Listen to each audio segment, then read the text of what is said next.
The stagecoach lurched to a halt outside the dusty station in Cheyenne, Wyoming Territory, and Thea Hawthorne clutched her younger sister's hand tighter as she peered through the grimy window at the town that would become their new home in this year of 1876. "Are we truly here?" whispered 17-year-old Iris, her green eyes wide with equal parts fear and wonder. The girl had barely spoken during their long journey from Boston, still grieving their mother's death 3 months prior. Thea squeezed her sister's fingers gently. "We are, and everything will be better now. I promise." But as the driver opened the door and helped them down onto the wooden platform, Thea felt her own courage wavering. She had answered an advertisement from Owen Yarrow, a rancher seeking a bride, but in her letters she had failed to mention that she would be bringing Iris along. Their father had died when Iris was barely a year old, and their mother's passing had left them with nothing but debts. Thea, at 23, had made the only choice she could to ensure they both survived. The afternoon sun beat down mercilessly as Thea smoothed her dark blue traveling dress and adjusted her bonnet. Iris stood close beside her, looking small and vulnerable in her simple gray frock. Both carried worn carpetbags containing everything they owned in the world. "Miss Hawthorne." A deep voice cut through the commotion of the busy station. Thea turned to see a tall man approaching. He was perhaps 27 or 28, with dark brown hair that touched his collar and eyes the color of Wyoming sky. His face was tanned and weathered from years under the sun, with a strong jaw and a straight nose. He wore clean denim trousers, a cotton shirt, and a leather vest, with a wide-brimmed hat in his hands. Despite the dust on his boots, he had clearly made an effort to look presentable. "Mr. Yarrow." Thea's voice came out steadier than she felt. "Owen, please." He smiled, and his whole face transformed, showing genuine warmth. Then his gaze shifted to Iris, and Thea saw confusion flicker across his features. "I didn't realize you were traveling with someone." This was the moment Thea had dreaded. She lifted her chin, drawing on reserves of courage she did not know she possessed. "This is my sister, Iris. She is 17 and has no other family. When I wrote to you, I feared that mentioning her might make you reconsider your proposal, but I could not leave her behind. If you cannot accept both of us, I understand, and we will find another way." The words hung in the air between them. Other travelers moved around the platform, going about their business, but for Thea the world had narrowed to just this man and his response. Everything depended on what he said next. Owen looked at Iris, who was staring at the ground, her shoulders hunched as if expecting rejection. Then he looked back at Thea, and something in his expression softened. "I lost my own mother when I was 16, he said quietly. "My father raised me and my sister alone until he passed 5 years ago. Family is the most important thing there is." He set his hat back on his head and reached for their bags. "I said I was looking for a wife, Miss Hawthorne, and I meant it. But I have a good ranch with plenty of room, and I would never ask you to abandon your sister. I will care for you both." Thea felt tears prick her eyes, but she blinked them back. "Thank you," she managed. "You cannot know what this means to us." "I think I can." Owen hoisted their bags easily.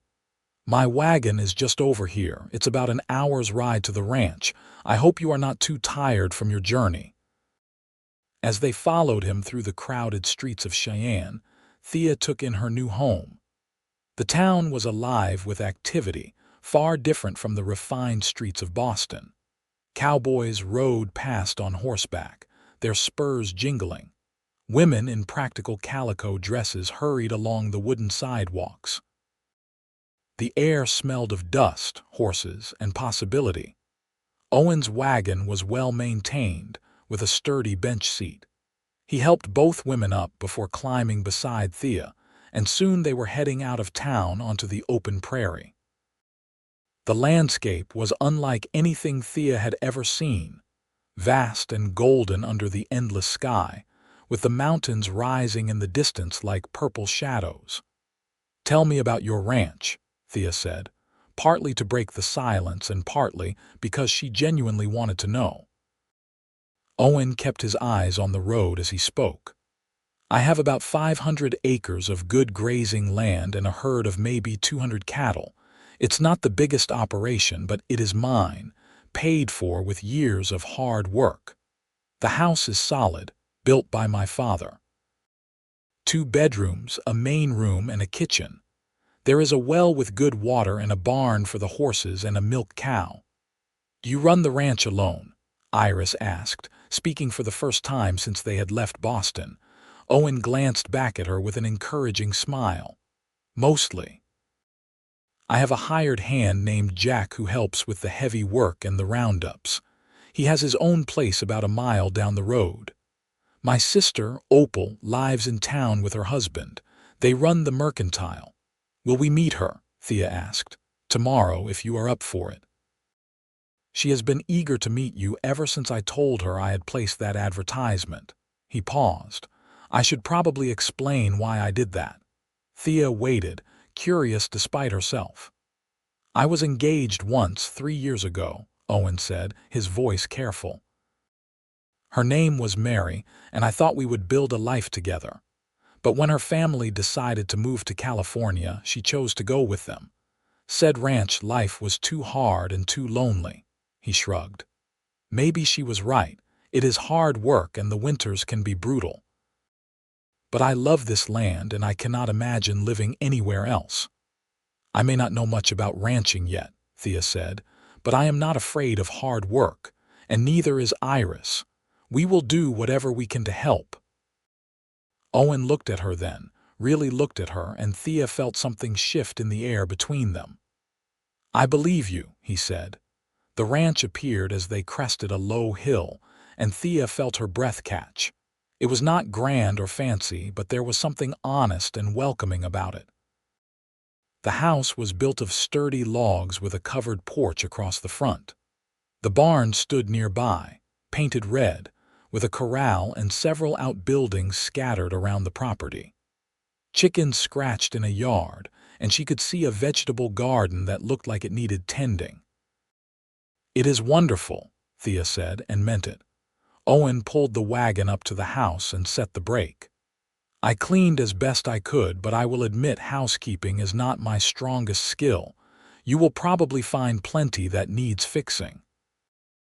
As he helped them down, a large yellow dog came bounding around the corner of the house, barking joyfully. "That is Rusty," Owen said. "He looks fierce, but he is friendly." Iris immediately knelt down and the dog rushed to her, tail wagging furiously. For the first time since their mother's death, Thea saw her sister smile. "Hello, Rusty, aren't you handsome?" Owen watched with visible pleasure. "He has been lonely too. I think you two will get along fine." Inside, the house was clean but sparse. The main room held a stone fireplace, a rough-hewn table with chairs, and a rocking chair. The kitchen area had a cast-iron stove, shelves of dishes and supplies, and a dry sink. Owen showed them the 2 bedrooms, both simply furnished with beds, dressers, and hooks on the walls for hanging clothes. "You and your sister can take this larger room," Owen said. "I will sleep in the other." Thea turned to him. "But this is your home. We are the ones intruding." "You are not intruding. You are my invited guests, soon to be family." He looked suddenly awkward. "I mean, we are supposed to be married. I have arranged for the preacher to come out in 3 days, if that suits you, but there is no rush. We can wait if you need more time to be certain." 3 days seemed both too soon and perfectly reasonable. Thea had already committed to this path when she answered his advertisement. Waiting would only make things more uncomfortable. 3 days is fine," she said. "That will give us time to settle in and get to know each other a bit." Relief crossed Owen's face. "Good. That is good." He backed toward the door. I will let you get unpacked. I have evening chores to do. There is stew on the stove if you are hungry and bread in the box. Make yourselves at home." After he left, Iris sat down on one of the beds and looked at Thea with wide eyes. "He seems kind." "He does." Thea sat beside her sister and put an arm around her shoulders. "Are you all right with all this? I know it is sudden and strange. It is better than the alternative." Iris leaned against her. "Mrs. Pemberton wanted to send me to that horrible asylum for poor girls. At least here we can be together, and he said he would care for both of us." "He did say that." Thea kissed the top of her sister's head. "We are going to be all right, Iris, I promise you." That night, they ate Owen's stew, which was surprisingly good, and afterwards Thea explored the kitchen while Iris played with Rusty on the porch. She found the pantry well stocked with basics but lacking in variety. She could work with this. Tomorrow she would make bread and see what she could do to improve the meals. When Owen came in from his chores, dusty and tired, he found the table set and coffee brewing. Thea had even found some dried apples and made a simple compote to serve with the remaining bread. "You did not have to do all this," he said, washing his hands in the basin. "I wanted to. Besides, if I am to be the woman of this house, I should start as I mean to continue." Thea poured him coffee. "Please sit, you must be exhausted." They sat together at the table, an odd little family in the making. Owen asked about their journey, and Thea told him about the long train ride, the uncomfortable stagecoaches, and the vast difference between Boston and Wyoming. Iris, gradually warming up, even shared a story about a pompous banker on the train who had lost his toupee when the window blew open. Owen laughed, a rich, genuine sound that made Thea smile. "Welcome to the West," he said. "Things are definitely less formal here." As the evening wore on, Thea found herself relaxing. Owen was easy to talk to, with a dry sense of humor and a patient way of listening. He was clearly a good man, and while she did not love him yet, she could see how she might, given time. The next morning, Thea woke early, a habit from her years of caring for her mother. Iris still slept peacefully, so Thea dressed quietly and made her way to the kitchen. To her surprise, Owen was already up, stoking the fire in the stove. "I did not mean to wake you," he said apologetically. "You didn't. I am always an early riser." She moved to stand beside him. "What can I do to help? Do you know how to milk a cow?" Thea had to laugh. "I have lived in a city my whole life. I have never even touched a cow." Owen grinned. "Then I guess it is time to learn. Come on." In the early morning light, he showed her how to approach the placid brown cow, how to sit on the stool, and how to coax the milk from the udder. Thea was clumsy at first, but Owen was patient, guiding her hands and encouraging her when she grew frustrated. "There, see. You are getting it," he said, standing close behind her. Thea was acutely aware of his presence, the warmth of him, the scent of leather and soap. Her heart beat faster, and she wondered if he could hear it. By the time they returned to the house with the milk, Iris was awake and the sun was fully up. Thea made breakfast, flapjacks and bacon and eggs from the chickens, and they ate together like a real family. "I thought we could go into town today," Owen said. "You need to meet Opal, and you will probably want supplies. I am sure you will want things to make this place more comfortable." The ride into Cheyenne was pleasant in the morning cool. Owen drove the wagon while Thea sat beside him and Iris sat in the back, Rusty at her side. They talked easily, and Thea found herself relaxing more and more. Opal Yarrow proved to be a whirlwind of energy. She was about 25 with her brother's dark hair and warm eyes, and she embraced Thea and Iris as if they were long-lost friends. "Finally," she exclaimed. "Someone to balance out all the men around here. Owen has been lonely for far too long, though he would never admit it." "Opal," Owen said, his ears turning slightly red. It is true, and you know it. She linked arms with Thea. Come, let me show you the store. Whatever you need, just say the word. The mercantile was well stocked and organized, a testament to Opal's management. She walked Thea through the aisles, pointing out useful items and asking about her cooking and sewing skills. When she learned that Iris loved to read, she immediately pulled several books from a shelf. These are mine, but I have already read them twice. Please take them. And there is a small lending library that meets once a month at the church. You should both come. By the time they left, the wagon was loaded with fabric for curtains, new bedding, kitchen supplies, and a multitude of small items that would help make the house a home. Owen tried to protest the expense, but Opal waved him off. You have been saving your money for years. It is time to spend some of it on something worthwhile. She hugged Thea again. I am so happy you are here. Visit me soon, yes. As they drove back to the ranch, Iris was already engrossed in one of the books, and Thea sat quietly beside Owen, thinking about the generous welcome they had received. Your sister is wonderful, she said. She is. She and her husband, Thomas, have been good to me, but she is right that I have been lonely. He glanced at her. I am glad you came, Thea, both of you. The next 2 days passed in a blur of activity. Thea threw herself into making the house more welcoming, sewing curtains for the windows, arranging wildflowers in jars, and scrubbing every surface until it gleamed. Iris helped with the lighter tasks and spent time in the garden, pulling weeds and discovering a surprising talent for nurturing plants. Owen worked the ranch, but made time to teach them both the basics of frontier life.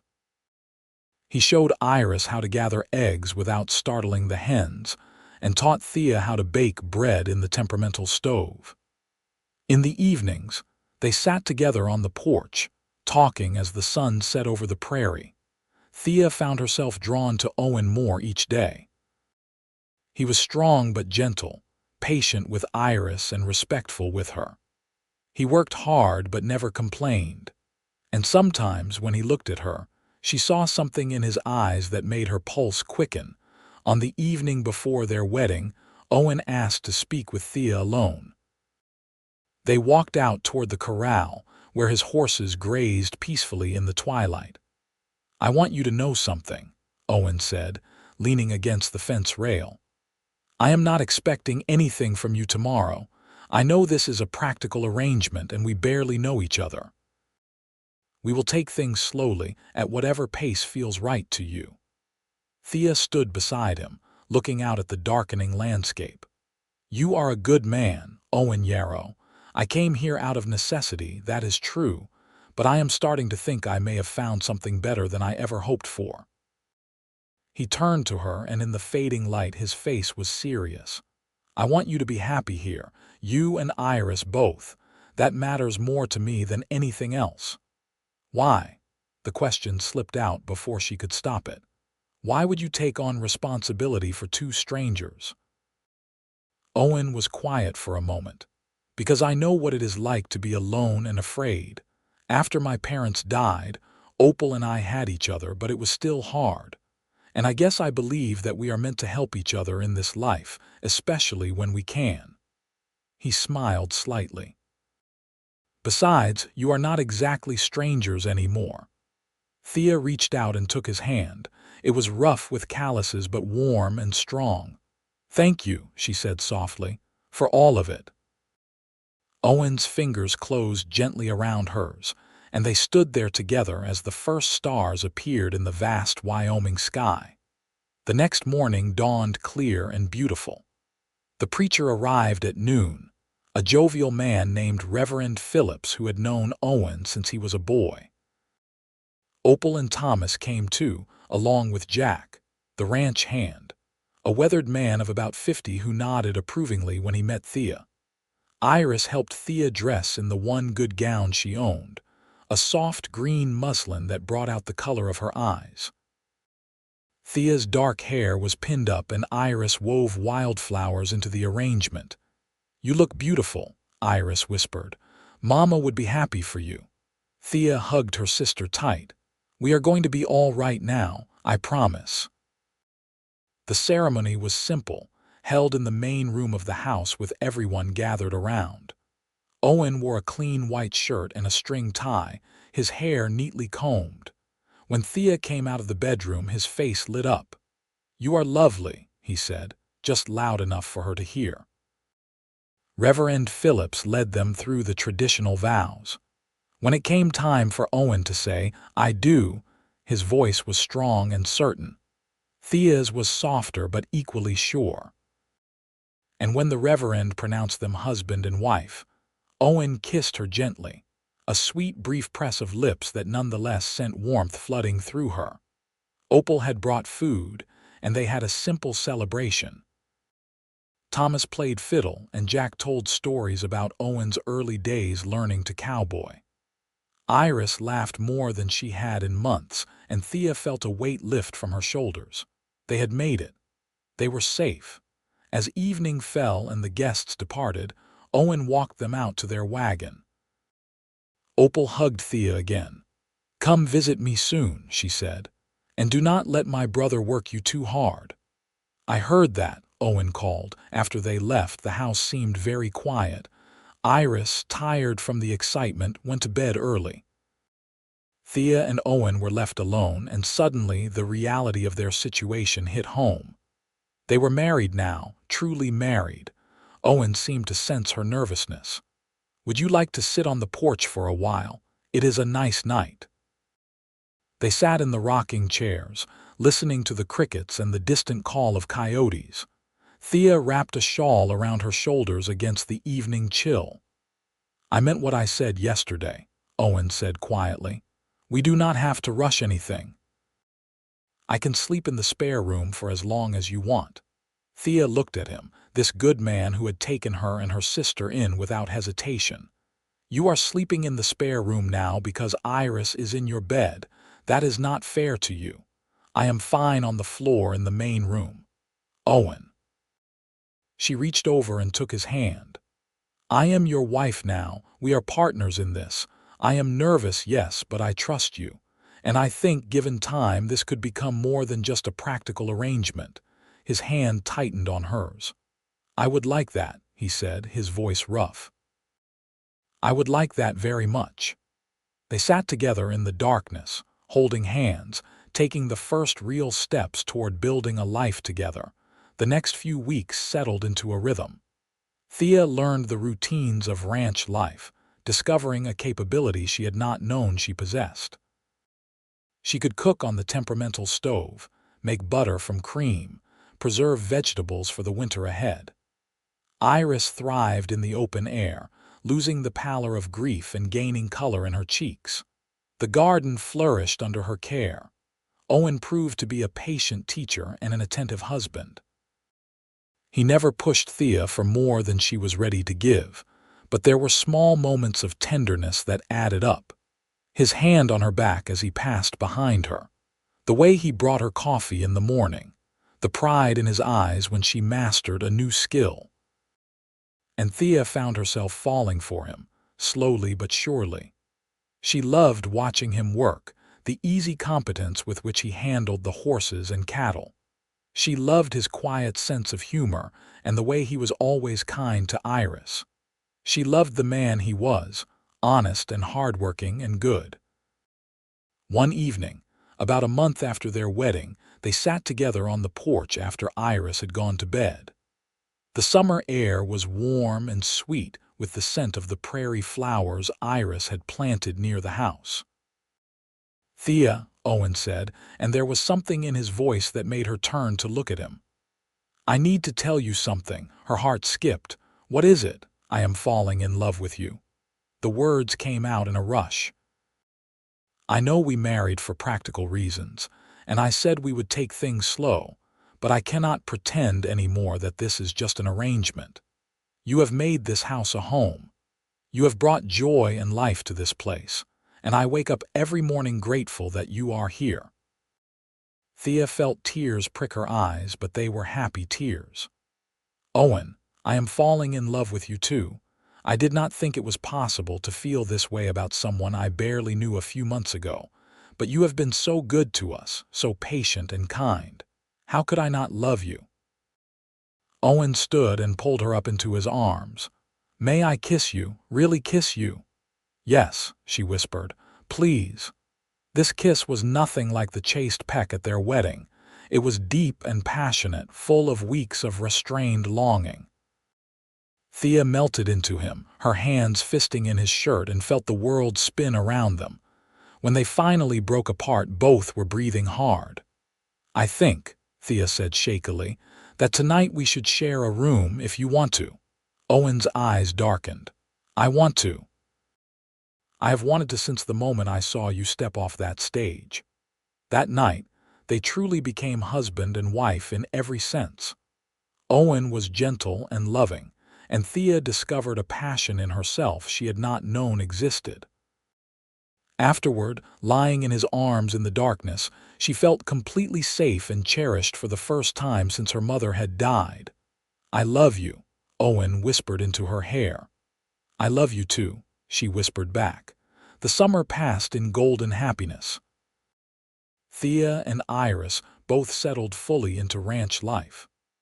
Iris, it turned out, had a way with animals, and she took over the care of the chickens and the milk cow, naming each one and treating them like pets. Thea became an accomplished cook and housekeeper, and she started a small enterprise selling her butter and eggs in town. Owen expanded the herd and built a new addition onto the barn. With Thea managing the household and Iris helping wherever she could, the ranch prospered. More than that, it became a real home, filled with laughter and love. Opal visited often, and Thea and Iris went into town regularly for the lending library meetings. They made friends among the other ranch wives and townswomen, building a community. One evening in late August, as they sat down to dinner, Iris made an announcement. "Jack asked me if I would like to help him with the horses tomorrow. He says I have a natural talent and he could use an extra hand." Thea exchanged a glance with Owen. Iris was still only 17 and Jack was a middle-aged man, but he had always been respectful and kind. "If you would like to, that sounds fine," Thea said carefully. "But you need to be careful around the horses. They are much bigger than chickens." Iris rolled her eyes good-naturedly. "I know that. And Jack is a good teacher. He has been showing me things already." Over the next few weeks, Iris spent more and more time with Jack, learning about horse training and care. Thea watched carefully at first, worried about her sister, but it was clear that Jack treated Iris like a daughter, patient and protective. And Iris blossomed under the attention and the purposeful work. As autumn painted the prairie gold and red, Thea began to suspect that she might be with child. She waited until she was sure, then told Owen one night as they lay together in their bed. "Are you certain?" Owen asked, his hand moving to rest gently on her still flat stomach. "As certain as I can be. I think the baby will come in late spring." Owen's face in the lamplight was full of wonder and joy. "A baby, our baby." He kissed her softly. "You have given me so much, Thea, more than I ever dreamed of. You have given me just as much. You saved us, Owen, you and your generous heart." They told Iris the next morning, and she was thrilled.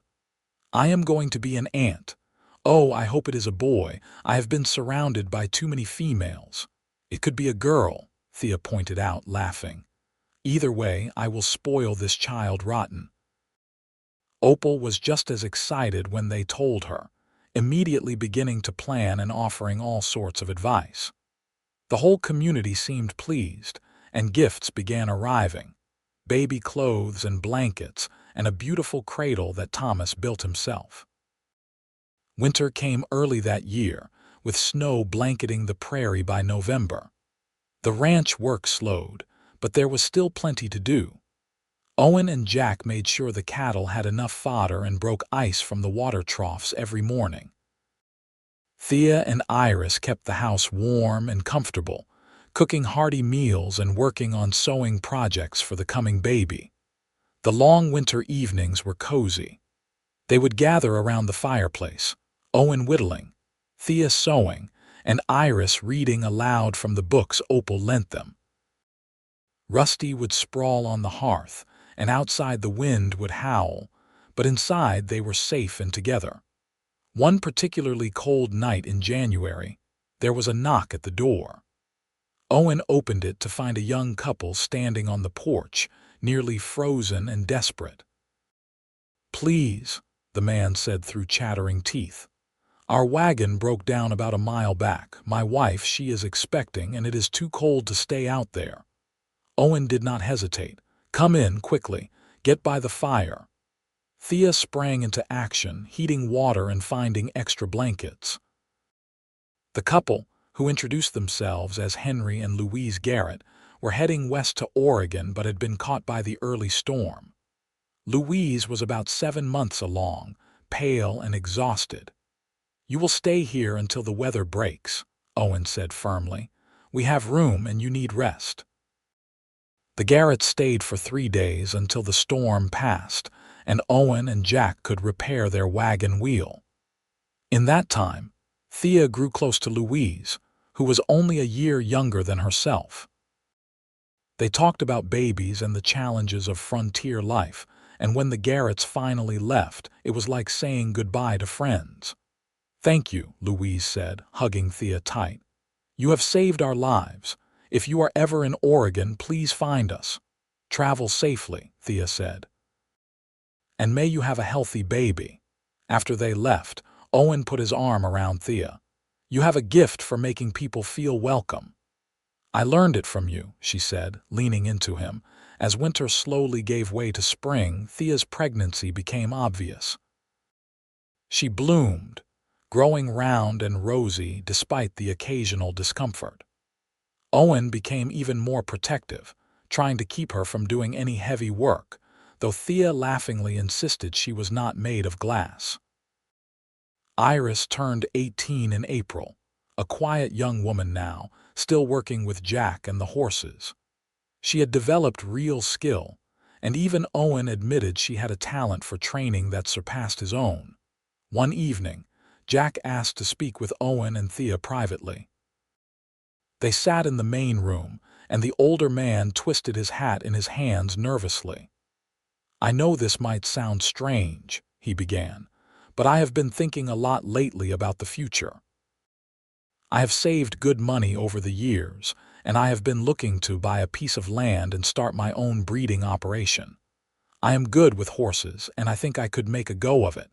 He paused. "The thing is, I could use a partner, someone with a real gift for training.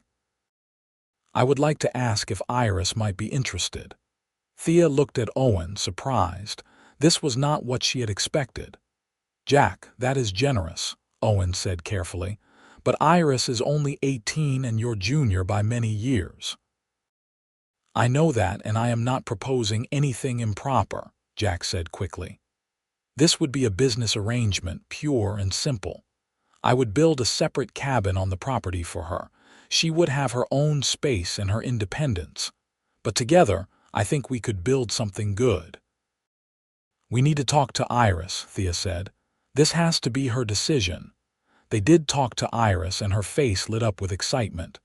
"Really? Jack wants me as a partner. That would be amazing. I love working with the horses, and this would give me a real purpose."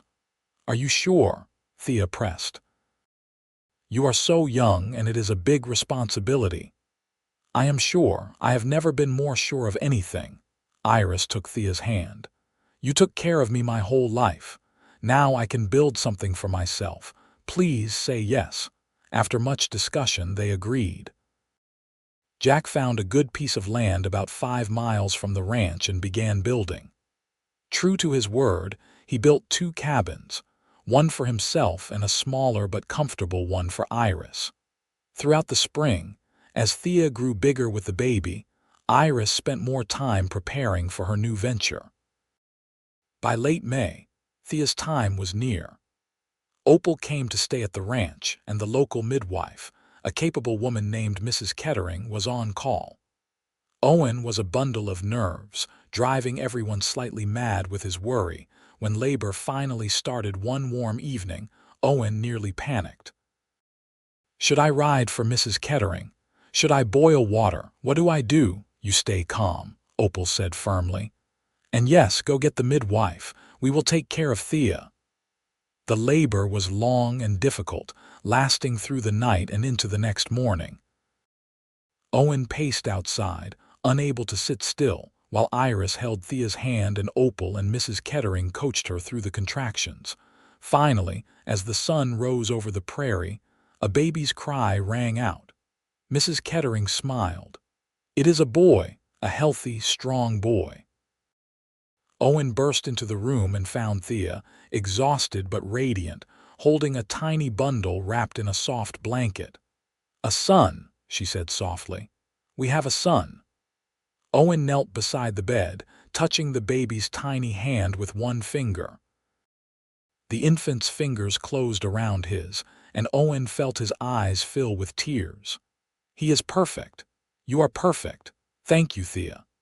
They named him Oliver after Owen's father, and he was indeed perfect. Dark-haired like both his parents, with blue eyes that Owen swore would turn brown as he grew. The baby quickly became the center of their world. Iris was a doting aunt, spending every spare moment helping with the baby. But she was also preparing for her move to Jack's new property, which was nearly complete.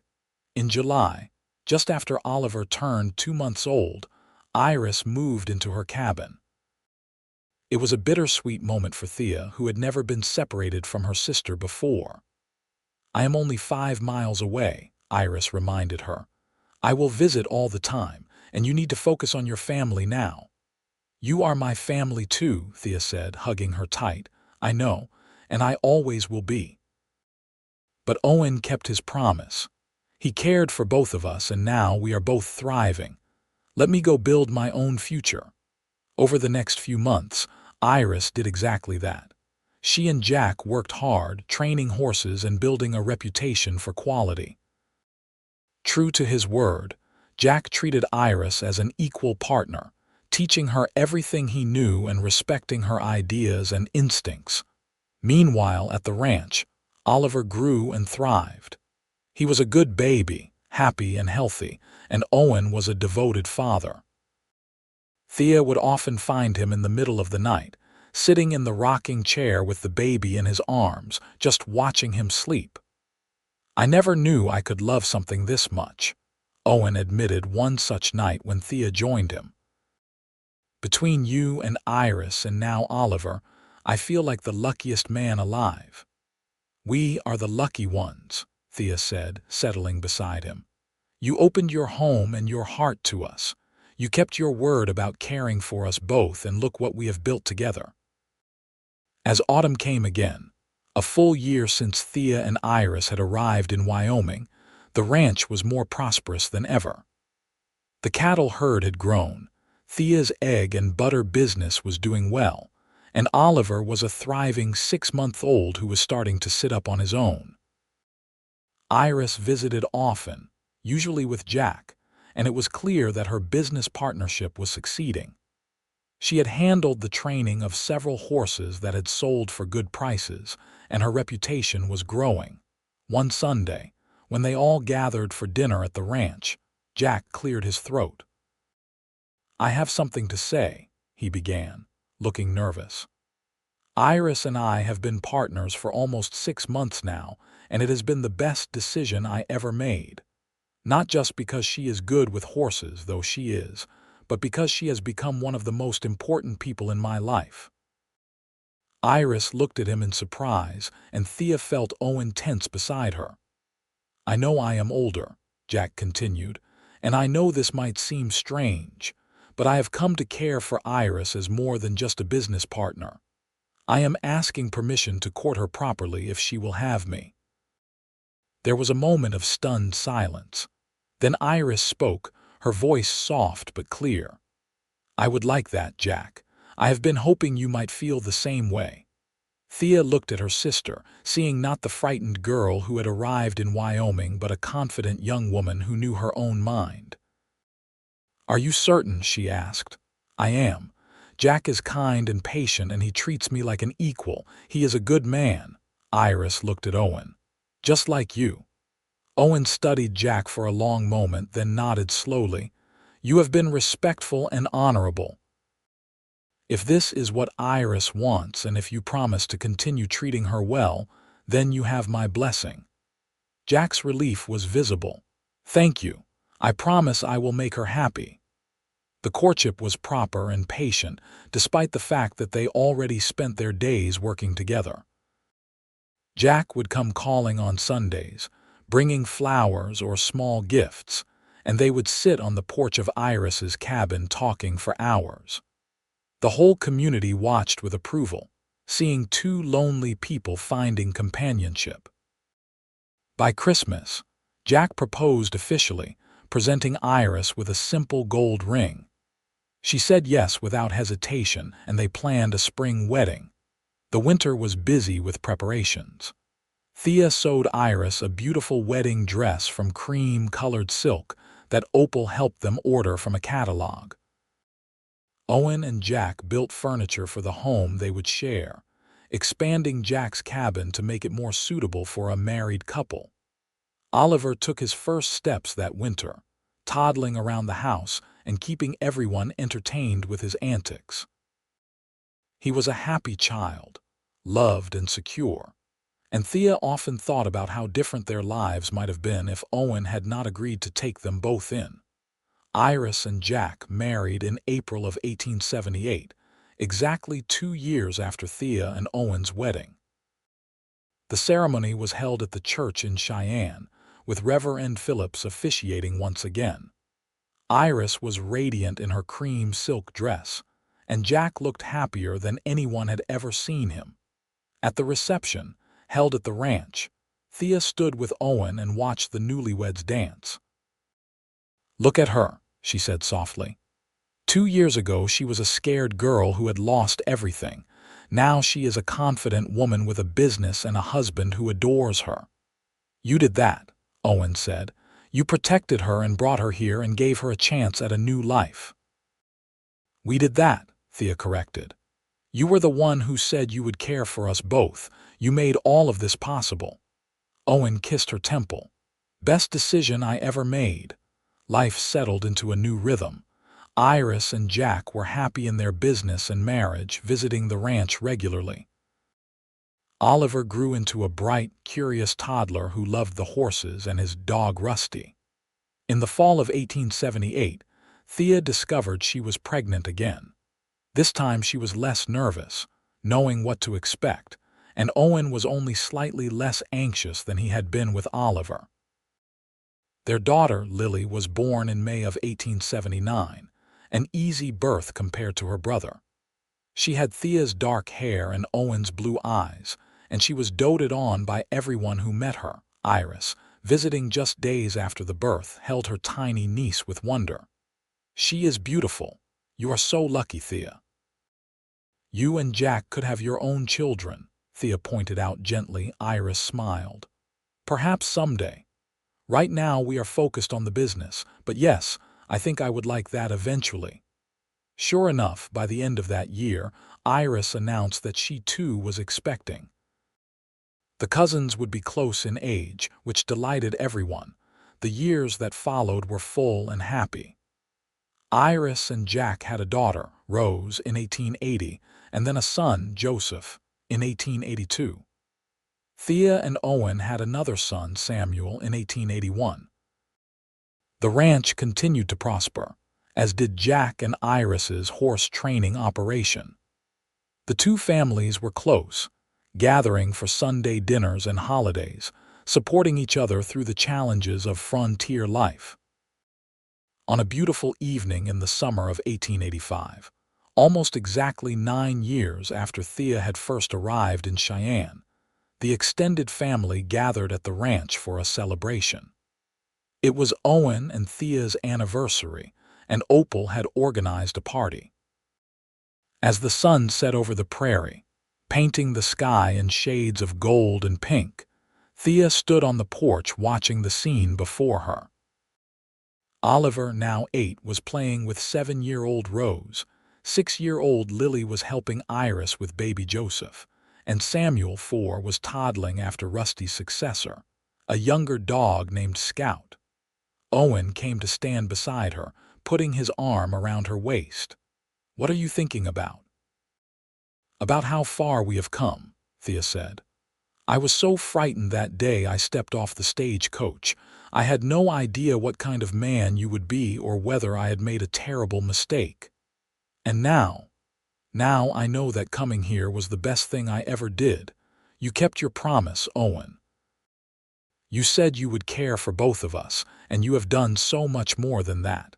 You gave us a home, a family, and a life better than I ever imagined." Owen pulled her close. "You gave me everything I did not even know I needed. A wife who is my true partner, a family, a reason to wake up grateful every morning. I love you, Thea, more now than even on the day we married." "I love you too," she said, reaching up to kiss him. "Always." Inside the house, Opal called that dinner was ready, and the family gathered around the big table that Owen had built when they first started having children. There was laughter and good food, stories and love. As Thea looked around at the faces of everyone she cherished, she thought about that frightened young woman who had arrived with nothing but her sister and a prayer. That woman had been terrified of the unknown but brave enough to take a chance. And that chance had led to all of this. A loving husband, beautiful children, a sister who was happy and thriving, and a life full of purpose and joy. The prairie outside the window stretched endlessly under the stars, wild and beautiful, just like the life they had built together. After dinner, when the children were finally in bed and the guests had gone home, Owen and Thea sat on their porch as they had so many nights before. The summer air was warm and sweet, and the stars were bright overhead. "Thank you," Thea said softly. Owen looked at her. "For what?" "For being the kind of man who would say I will care for you both to 2 desperate women and mean it. For building this life with me. For being an amazing father and husband. For everything." Owen took her hand, his thumb tracing gentle circles on her palm. "Thank you for trusting me. For taking a chance on a lonely rancher and making him the happiest man in Wyoming." They sat in comfortable silence, watching the night sky and listening to the sounds of the prairie. Inside the house, their children slept safely, and 5 miles away, Iris and her family were settling in for the night in their own home. The mail-order bride who had arrived with her younger sister had found not just security but genuine love. The cowboy who had promised to care for them both had kept his word and gained a family beyond his dreams.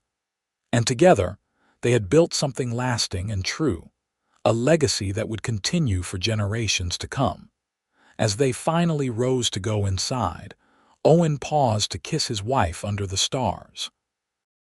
"Here is to many more years," he said. "Many more years," Thea agreed, her heart full. Together. And they walked into their home hand in hand, ready for whatever the future might bring, knowing that as long as they had each other, they could face anything. The wild prairie wind whispered around the house, carrying with it the promise of tomorrow.